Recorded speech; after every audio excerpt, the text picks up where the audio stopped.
Nous avons vu avant-hier que Notre-Dame a brûlé. Je compatis. Mais ça reste des murs. Un monument.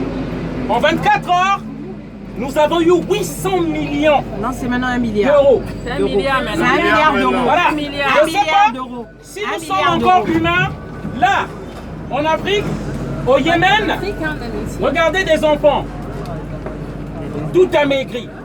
Beaucoup se disent parfois, ouais, notre problème, on va construire notre monument. Il faut savoir, chers amis, sur 1 euro que vous avez dans vos poches, il y a 60 centimes de l'argent de l'Afrique. Je parle de la France. Toutes les entreprises françaises sont en Afrique.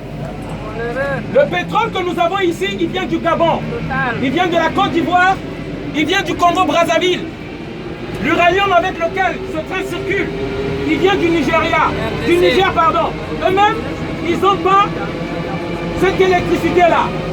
Vous savez, du bauxite ici, manganèse, ça vient de la Guinée, ça vient du Sénégal.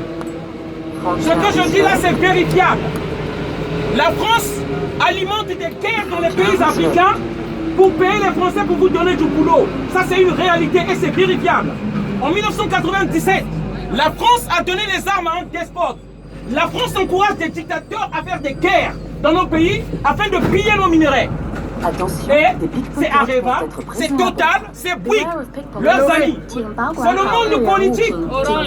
Et c'est le monde des politiques et des affairistes qui se partagent l'argent pendant que vous et nous, on se chamaille sur il y a trop d'immigrés en France. Mais qui crée ces immigrés-là? La France ne peut pas accueillir la misère du monde. Mais pourquoi elle la crée? Elle organise des guerres partout. Au Yémen, il y a des armes françaises. En Côte d'Ivoire, 2011, ils ont pris un président élu déporté jusqu'à la CPI. C'est ça la réalité.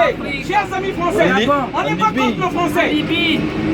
On est contre les élus. On s'est battu pour ce pays.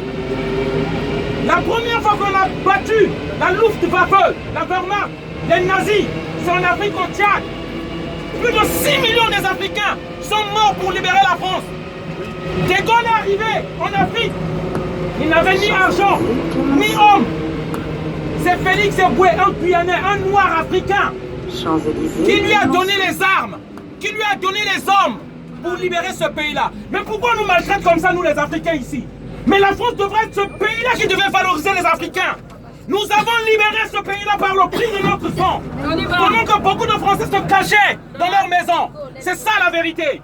Et ça, on aimerait que tout le monde le sache. Voilà le message qu'on voulait faire passer. Merci, bonsoir à tous.